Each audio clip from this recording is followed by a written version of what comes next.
Mesdames et messieurs, bonsoir et bienvenue à cette émission de On s'en parle.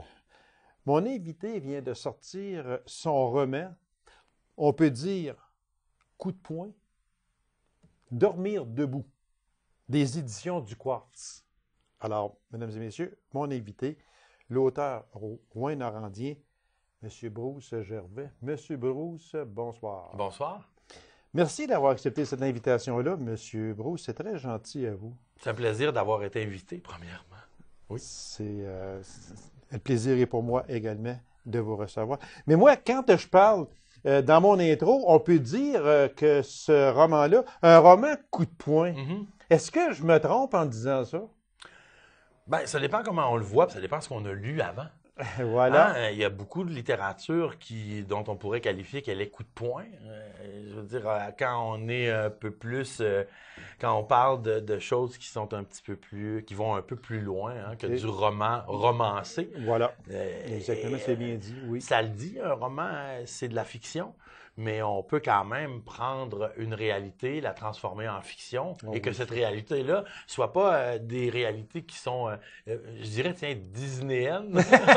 C'est pas du Walt Disney. C'est ça, OK. Ouais. Mais moi, ce roman-là, moi, je l'ai lu, Oui. je l'ai trouvé bon. Oui.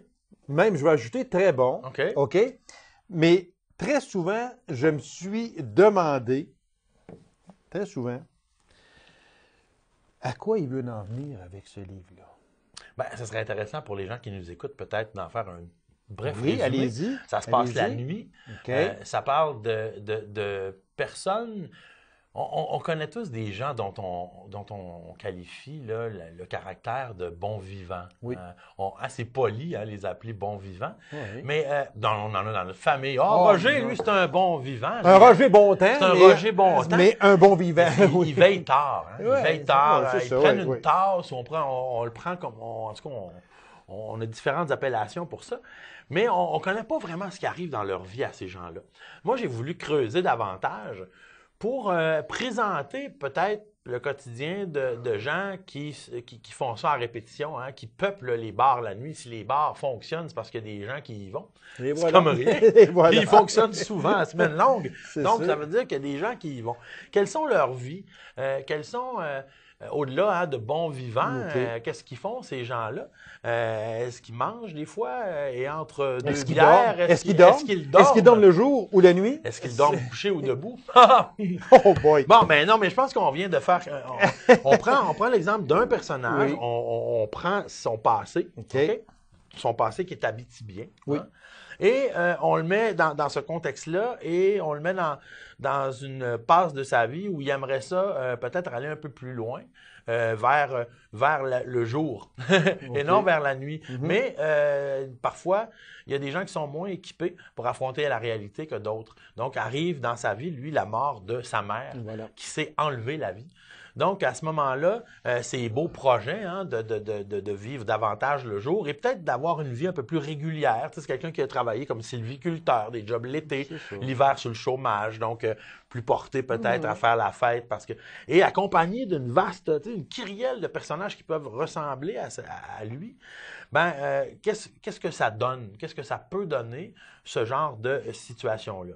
On est dans quelque chose qui n'est pas facile. C'est pas du Walt Disney. Non, absolument pas. D'où le coup de poing que vous utilisiez tout à l'heure.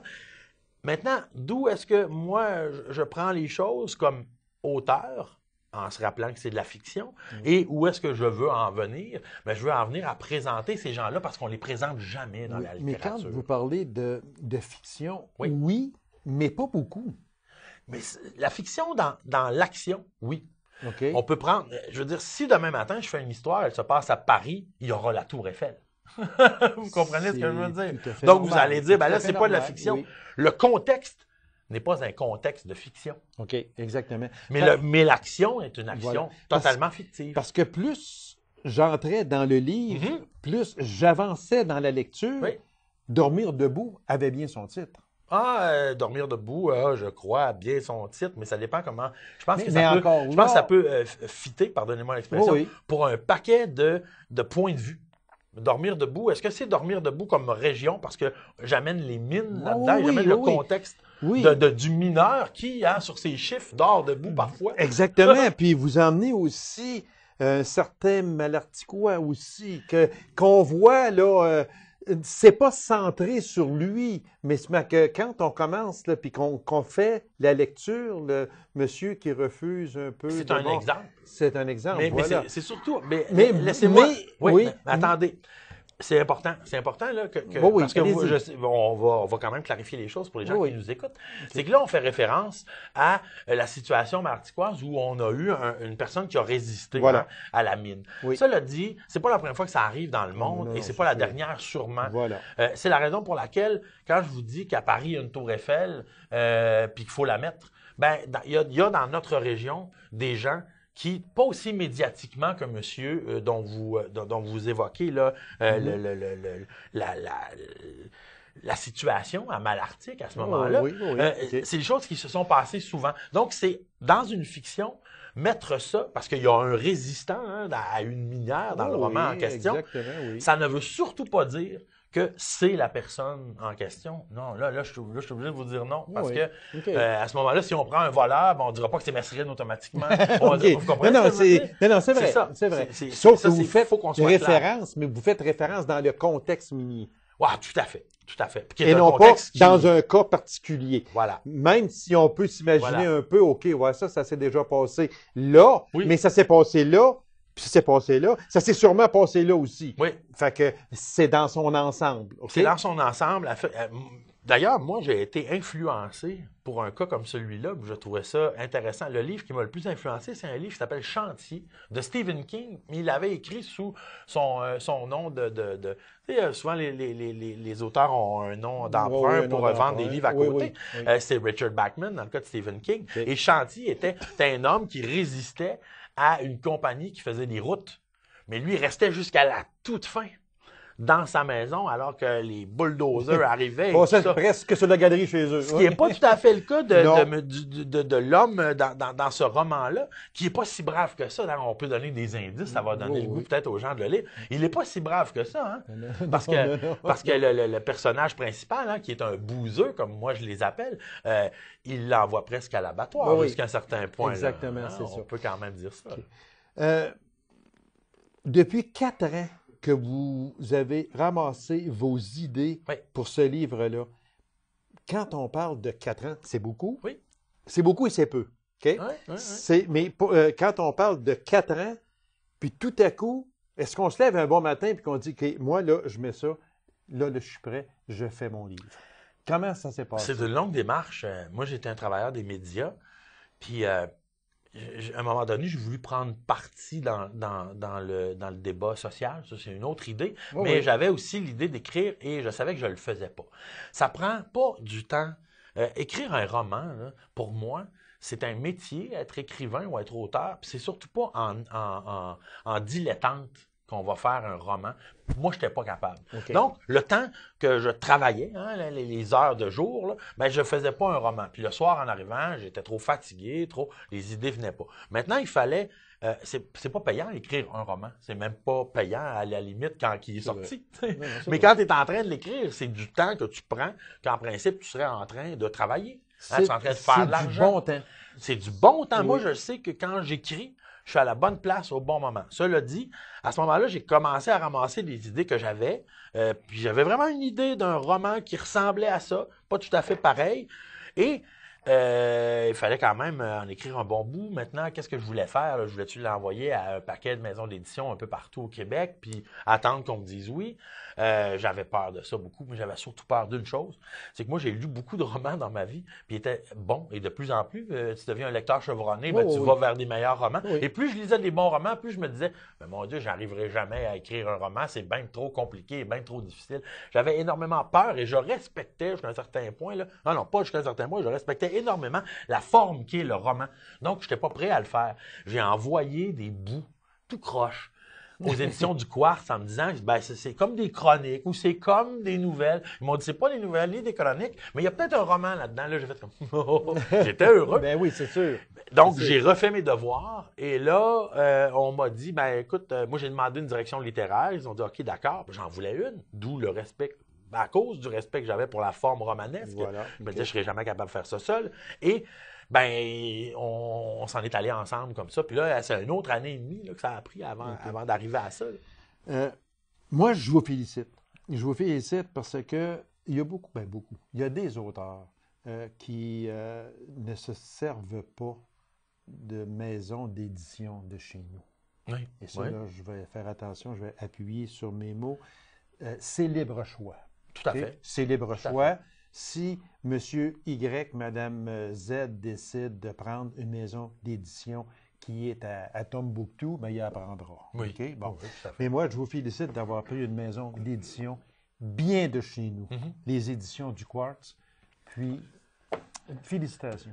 Ben, eux aussi, en fait, eux ont bien voulu donner la chance à l'auteur que je suis d'émerger, hein, à un certain point. Oui. Mais c'était ma gageure aussi, parce que c'est un roman qui est bien abitibien. Ah, c'est Et très qui est pas c'est pas Walt Disney, comme je vous dis. Tu sais, je prends pas les plus belles attractions de l'Abitibi, je les mets dans un roman et je mets une belle histoire. C'est un peu le contraire. Je parle de travers qu'on a. En tout cas, des choses qui font partie de la vie d'Abitibienne ou Témis, Abitibienne, comment vous voulez. Voilà. Là. Mais on n'en parle pas toujours. Moi, c'est pas mal ma gageure dans la vie. C'est de dire, il y a des choses qui existent, donc il faut en parler. Parce que quand on lit ce roman-là, à aucune place, en tout cas, je me risque à dire à aucune place, on peut essayer de faire un parallèle avec un grand centre. Non, je ne crois pas. Non, c'est que vous l'avez écrit, vous l'avez agencé pour chez nous, pour l'Abitibi-Témiscamingue. Ça se passe chez nous. Ça se passe ici, oui. chez nous, puis aucun parallèle avec un grand centre. C'est ça, moi, que j'aime de ce livre-là, parce qu'on parle de mines, beaucoup. Aujourd'hui, c'est les mines et la forêt d'Abitibi. Ça a toujours été. L'Abitibi-Témiscamingue, et Nord du Québec aussi, qu'il ne faut pas oublier. Mm-hmm. Puis, vous centrez votre roman sur l'Abitibi-Témiscamingue. Moi, c'est ce que j'aime. Ben, c'était la gageure aussi. C'était ça c'est ça que je vais continuer de faire, d'ailleurs. Parce que je vous donne un exemple. Il y a des auteurs millionnaires de polar, Henning Mankell, qui vient de mourir d'ailleurs, et c'est d'une tristesse, a écrit sur sa Suède natale, d'un petit village, c'est écrit Ystad, mais il faut dire Ystad, semble-t-il. C'est tout petit, c'est comme La Sarre, c'est comme Amos, c'est tout petit. Et tout le monde, il y a des millions de lecteurs qui connaissent. Bon, Henning, je n'irai pas comparer ma façon d'écrire, jamais, mais je veux dire, ça se peut. Il faut bien que je l'essaie. Oui. Et pourquoi je me priverais de prendre l'Abitibi-Témiscamingue comme décor? Ça serait dire, ben non, on n'est pas assez big. Je pense qu'il y a ici des choses qui se passent qui sont... on peut les mettre en fiction aisément, sans trop se dénaturer. Hein? Ça, c'est important. Ça j'aime ça, ce que vous dites là. Ne pas se dénaturer. Mais voilà. Ça a un bon et un mauvais côté. Donc, peut-être qu'il y a des situations qu'on n'aime pas trop voir, puis des situations qu'on adore voir. On est des brouillards, nous. Oui. Mais d'un autre côté, il y a un côté noir à l'Abitibi quand c'est plein de chômage, quand les mines ne fonctionnent pas. Les mineurs, c'était pas les gens les plus heureux du monde. Là, c'est vrai, oui, exactement. On a tous eu un oncle. Moi, j'ai eu un petit, je veux dire, on a eu de la famille. On a tous eu des proches qui ont travaillé dans le domaine minier. Oui, comme on a eu des proches qui ont travaillé dans le domaine forestier également. Et puis, quand ça, excusez l'expression, mais quand ça tombe, là, on se dit, au palais.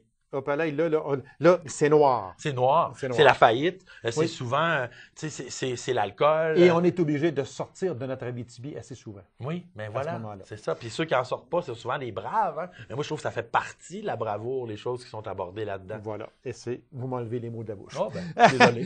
Non, mais continuez, Bruce. Ça veut dire que plus je vous écoute, plus je me remémore votre livre. Pour Bruce Gervais, écrire, c'est pas une corvée du tout. Ça dépend. Moi, j'ai écrit, comme beaucoup de professionnels ici en Abitibi-Témiscamingue et ailleurs dans le Québec pour les médias, ce qui est une autre chose totale. Oui, c'est complètement différent de ça ici. J'avoue franchement que moi, je suis un fils de mineur. Je suis un fils de l'Abitibi. Je suis un fils de prolétaire. Aborder le côté noir de la vie, hein, c'est pas facile. Fait qu'il y a là-dedans quelque chose qui n'est pas si le fun, si je me permets l'expression, que ça. L'autre côté qui, là, est intéressant, c'est quand tu es en train de mettre en forme, quand tu es en train de jouer l'idée roman. Et là, tu te dis, ben là, il faut qu'on veuille tourner les pages. Là, on est dans la technique. Fait qu'un coup, le premier jet lancé, ce qui est un peu plus, qui vient du cœur. Oui. Et là, on met ça en forme, puis on garde la trame, puis on se dit, ben, il faut que ça ait un début, une fin, puis il faut que mon lecteur, ma lectrice ait le goût d'aller. Ah, ça, j'adore. Ah, là, on rentre dans l'idée là, du storytelling. Là. Et là, ça, c'est vraiment, vraiment intéressant. Là, vous avez totalement raison. Parce que pour ceux qui auraient peut-être qui viendraient de se joindre à nous, c'est que mon invité, M. Bruce Gervais, il vient présenter son livre, son roman, Dormir debout, publié aux éditions du Quartz. Vous dites que dans votre premier projet, il y avait 2 pôles. Oui. Un pôle personnel, puis un pôle presque polar. Oui, tout à fait. Expliquez-nous.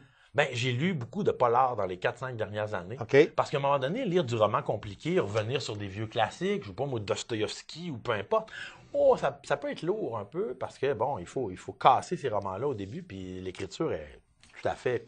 Tu sais, c'est touffu, quand même. Oui. Fait que le polar est une écriture souvent qui est très... faite pour aller de l'avant. Mais il y a du très bon polar et c'est pas de la mauvaise littérature, loin de là. Donc, il y avait l'idée de l'intrigue. Puis j'en ai gardé un peu pour ça. Tu sais, l'histoire de Neil de Lille, le personnage central de Dormir debout, il y a des étapes. Hein. On voit, premièrement, ça commence avec une situation qui arrive quelque part dans l'histoire. On appelle ça un prologue. Hein. Donc, tu es lancé. Aussitôt que tu commences la lecture de ce livre-là, t'es dans le crunch, t'es dans l'action. Hein? Après ça, on recommence au début. Là, on se dit, OK, oui, on va arriver vers ça à un moment donné. Là, on lance tout de suite l'action. Donc, déjà là, il y a comme c'est très polar, ça. C'est très l'idée d'avoir c'est presque télé aussi, hein. C'est qu'à la télé, on nous fait souvent ça. On nous présente une situation, puis les coups, on nous ramène au début. Voilà. Pour savoir qu'est-ce qui va nous amener là. Mais Neil de Lille a un passé. Puis là, on part dans son présent, un gars il veut changer de job. Puis à un moment donné, mais pourquoi il n'y en a pas de job? Bien là, on l'explique. Puis ça a été quoi son passé? Pourquoi c'était un être torturé? Puis c'est pas des choses qui sont nécessairement bien éloignées de tout ce qu'on est, nous. Hein? On a tous été élevés un peu dans le même contexte, dans notre Abitibi natale. Là. On va aller là, à l'intérieur du livre, si vous me permettez, M. Bruce. Bien sûr. Moi, si je vous demandais à brûle pour point, que représente la mort pour vous? Parce que vous en parlez très souvent. Tout à fait. Qu'est-ce que ça représente, la mort? Pour moi, je ne veux pas que je fasse ça avec le micro. La mort, mon Dieu Seigneur, premièrement, c'est pas Neil. Hein? Neil, lui, dit dans le roman, la mort, c'est la mort des autres. Voilà. Moi, on ne devrait pas s'en soucier. Ça, exactement, oui. À ce moment-là, l'alter ego qui est Neil, pour moi, peut-être, à certains niveaux, c'est que moi, la mort, le deuil a été pour moi très difficile. J'ai perdu ma mère, une quinzaine d'années. Et ça a été, même si j'ai tenté, là, je me souviens d'avoir eu un moment d'hyper-conscience. Ça veut dire, c'est ça qui arrive là, en ce moment. Okay. Ce deuil-là, ça a été l'étape la plus difficile de ma vie. Puis d'un autre côté, parce que c'est ça que vous me demandez, puis je ne peux pas vous le donner en mots, en qualitatif, je peux vous le donner en explication. Oui. D'un autre côté, je ne serais pas l'homme que je suis si je n'avais pas vécu ce deuil-là. C'est un peu dur, hein? Je pourrais pas être en train de dire, mais si ma mère n'était pas morte, je ne serais pas ce que je suis aujourd'hui. Mais c'est ça. Mais c'est ça, c'est la réalité. Je vous suis tellement bien. Là, c'est ça la réalité. Parce que ce que vous voulez aussi nous dire, c'est que le cheminement que vous avez eu, vous avez perdu votre mère, vous aviez 15 ans. Mais elle, non, moi, j'avais pas 15 ans, ça fait 15 ans. Ça fait 15 ans. J'avais 30 ans. Vous aviez 30 ans. Le cheminement qui en est venu aujourd'hui, si elle n'était pas décédée, peut-être que vous ne seriez pas assis à côté de moi. Tout probablement parce que, premièrement, quand ma mère est décédée, j'étais en voyage de pêche en Abitibi-Témiscamingue. J'habitais encore à Saint-Jean-sur-Richelieu. J'avais une job à Saint-Jean-sur-Richelieu et une à Montréal. Et quand ce triste événement-là est arrivé, j'ai décidé de rester en Abitibi-Témiscamingue parce que je me suis dit, c'est le temps. C'est le temps de revenir C'est chez voir nous. qu'est-ce qui se passe. C'est peut-être un peu trop tard, mais c'est peut-être, hein, on fait ça souvent, hein, j'aurais dû rester peut-être avant. C'est peut-être une idée de dire, ben, si j'avais été là, j'aurais Mais pu on prendre l'a soin pas. davantage de ma mère. Mais on est comme ça, les humains. Ça, ce sont des choses On que- réagit parfois tard. Voilà, exactement. Puis ce sont des choses que moi, je me dis, même si on se pose cette question-là, c'est fait. Il n'y a pas de réponse. Fait que Effectivement. on n'aura jamais la réponse. Voilà. Est-ce que si j'étais près de ma mère, au lieu d'avoir été loin, elle serait encore vivante aujourd'hui? On ne le sait pas. Non, mais ça Fait fait que partie quand même de la Mais ça fait démarche. partie Oui, oui. de l'image Parfait. que l'on se crée en disant, ouais, on se sème un petit doute. Oui, oui. Ben, Et c'est comme il s'il est se automatique, semait là. automatiquement. Oui, il est automatique. Oui. On va aller avec les minières, parce que vous Oui. en parlez beaucoup, Oui. des minières. Selon vous, aujourd'hui, en 2016, est-ce que, 2016 et, disons, Oui, une oui. décennie avant et 2 et 3 décennies avant, Oui. est-ce que les minières prennent ou ont-elles pris et prennent encore beaucoup de place? Ah, ben oui, c'est clair qu'elles prennent énormément de place parce qu'on est fait de ça. Il ne faut pas non plus en ce moment commencer à se cacher. Hein? Puis, on est fait des minières. Les Oui, c'est minières sûr. ont un peu fait ce qu'on est comme Comme la population. foresterie, pareil. Comme la foresterie, mais plus. Plus. Voilà. que la Exactement, foresterie. oui, oui. Je veux dire, on pourrait même questionner le plan Vautrin, tu sais. Est-ce que Et mon Dieu, c'était... là, on remonte du temps Ben oui, du oui. Plessis, là, à ce Tout à moment-là. fait, là. mais Oui, quand exactement, on est oui. venu peupler la Oui. Abitibi, c'était pas seulement que pour faire pousser, pour défricher des terres. Il y avait quand même l'idée, c'est quand même assez clair que le chemin de fer est passé, puis je veux dire, en quelque part, là, ça n'a pas été très long que c'était les minéraux qui faisaient, oui, et c'était pas les gens qui travaillaient dans le champ qui récoltaient le plus gros de l'économie de l'Abitibi et qui Voilà. créaient le plus gros de l'économie de Vous avez l'Abitibi, bien ça a raison. été les mines. Donc C'est oui, ça, les oui. mines nous ont fait, et on a fait les mines aussi. On voit moins l'idée qu'on a fait les mines parce qu'il n'y a pas beaucoup de minières qui sont québécoises, canadiennes. C'est Est-ce qu'il y en a? encore Est-ce qu'il y en a? profondément, c'est difficile à Oui, dire. c'est ça, oui. Cela dit, on ne commencera pas à se mettre la tête dans le sable et à dire que tu sais, on n'est pas fait des minières. On est fait des minières, mais on est fait de plus que ça aussi. C'est pas seulement que ça. Et là, à ce moment-là, il faut comprendre que ce sont des humains qui rendent possible l'exploitation minière. Et ces humains-là paient pour. Et ont un salaire, mais paient pour. Oui. Je ne m'en cache pas, je ne m'en cacherai jamais. Moi, je le dis publiquement. Et dans un roman, l'auteur que je suis n'a pas à avoir une opinion différente de celle-là. Il y a pas, je veux dire, on comprendra bien que oui, effectivement, il y a un dossier minier là-dedans. C'est plus compliqué que juste l'histoire d'un bum qui a de la misère. Non, non, c'est plus que il y a- ça. Il y a une histoire. Il y a une Exactement, histoire, oui. puis il y a aussi des petites choses qui sont collées à cette histoire-là, qui sont des clins d'œil à ce que l'on est. Mais il n'y a jamais de prise de position parce que c'est pas le but. C'est un roman, c'est pas un pamphlet. Exactement. C'est pas un pamphlet. Mais oui, les minières nous ont fait et elles sont très, très présentes dans notre quotidien. Mais C'est clair. Est-ce que les minières ont trop de droits ou est-ce que les minières s'approprient-elles trop de droits? Moi, je le prendrais de l'autre bord. Est-ce qu'on laisse comme société et comme on fait notre État, en principe? On est des voteurs, on est Oui, des citoyens, exactement. on fait notre État. Bon, est-ce qu'on laisse les minières prendre trop? Je pense que moi, j'aurais le goût de poser la question comme ça. Et je dirais oui, mais jusqu'à maintenant, on n'a pas vu le contraire. C'est-à-dire que les minières, là, c'est loin, là. Les métaux, là. Ah, mon Dieu, oui, Ça va loin, là, ça va plus Exactement. loin que l'État, là, comme tel. Je veux dire, c'est un pouvoir assez... c'est le pouvoir économique, le pouvoir financier, c'est énorme. Est-ce qu'on peut faire autrement? Ça, c'est une Moses de bonne question. Hein? Voilà. Et oui, je Oui. la pose. Oui. Mais elle est comme posée dans ce roman-là. en Elle fait, est posée. elle est posée. Elle est posée. À Elle est travers le discrète. roman. Elle est discrète. À mais, travers le mais roman. elle est posée quand Oui, même. oui, OK. il faut. Fait que tout ça, moi, ça m'en vient quasiment à vous demander qu'avec ce livre-là, Oui. est-ce qu'on peut dire que vous laissez les gens éblouis et secoués? Ben, ébloui, ça dépend, parce que, tu sais, je veux dire, c'est un roman dur. On l'a bien C'est un dit. roman. là. C'est un roman Moi-même, dur. je rajoute très dur. OK, parfait. Mais parfait, moi, faut que je deal avec, comme on dit. Oui.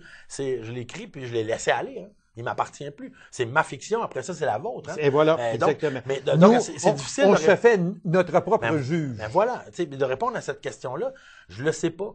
Votre question, c'est ébloui Ébloui et secoué. et secoué. Ben, Secoué, on m'a toujours dit oui, Ouais. mais là, je peux Moi- pas dire pourquoi, parce que je ne veux pas vendre la forme et le voilà, fond. Là, voilà, tu sais, c'est qu'il là. faut faire attention aussi Ouais. pour ne pas vendre le punch, comme on Ouais. dit. Mais moi, j'ai été secoué. Je vous l'avoue très honnêtement. Ébloui, oui. Tu sais, j'y vais avec un oui, Ouais. mais secoué, oui. OK, mais secoué, c'était... Oui, il y avait un but. Il y avait un but, c'est de saisir la réalité. Moi, j'appelle ça... Tu sais, quand on saisit dans le poêle, là. Vous savez, quand on saisit quelque on chose... saisit un le bon patron, steak, là, le patron, ouais. il est fort. Il est là. fort. Il est fort. Il est Il faut rouge. que ça saisisse. Oui, Ben, c'est exactement, ça. oui. Il y avait un but là-dedans, dans la forme. Les gens qui l'ont lu, les gens qui vont le lire vont s'apercevoir que dans la forme, il y avait le but d'arriver à la fin. Qu'est-ce qui vient d'arriver, là? Wow! Qu'est-ce que c'est ça? OK? Ça, il y a un but. Oui. Deuxièmement, ébloui, moi, j'ai commencé, tu sais, moi, je suis un autodidacte. Puis c'est la poésie qui m'a amené à la littérature. Puis la littérature, là, c'est pas de la poésie, en ce sens où, tu sais, commence quelque part, puis arrive quelque part. Sinon, ton directeur, ta directrice littéraire va te le dire. Hey, le grand, c'est là, vrai. tes Oui. métaphores, c'est bien beau, là, C'est mais vrai. c'est parce que c'est pas juste une longue métaphore, ton affaire. Fait qu'il faut que ça te prend une histoire. Fait que l'idée d'éblouissement, ben moi, je pensais que quand on parlait du personnage, qu'on pouvait quand même, de ce qu'il tentait de faire ressortir du courage et faire ressortir aussi un certain réalisme. Puis par ça, ben, il pouvait y avoir un certain éblouissement. Ben, tu sais, c'est comme ça que je le voyais. Fait que de même, M. Bruce, est-ce qu'on peut dire que votre livre, c'est un portrait cru de la réalité? Bien de chez nous. Ça peut. Mais ça, c'est encore là, c'est la lecture. Que Ça, les gens ça va vont être- en faire. Ça peut en être un. C'est réaliste. C'est du naturalisme. Tu sais, moi, j'ai été influencé par Zola beaucoup.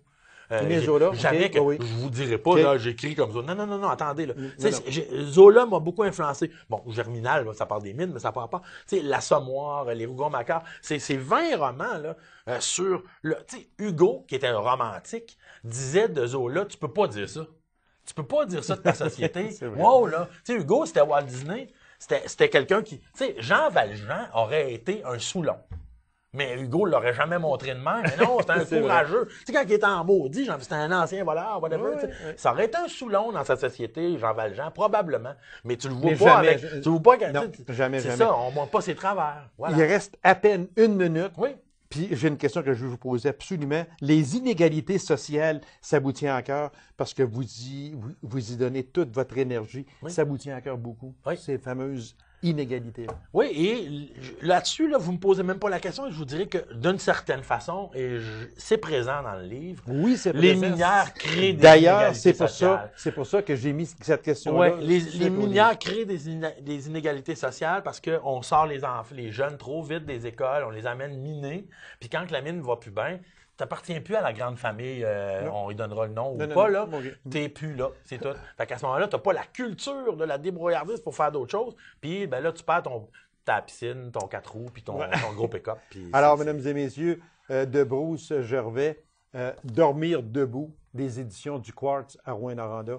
Bruce Gervais, ce fut un honneur que de vous recevoir. Merci infiniment. Et la seule chose que je vous dis en terminant, dépêchez-vous à donner une suite à ça. s'il vous plaît. il va y en avoir une. Ben, merci beaucoup, Merci. M. Gervais. Alors, mesdames et messieurs, merci d'avoir été là. On se donne rendez-vous à une prochaine émission de On s'en parle. Au revoir et bonne semaine.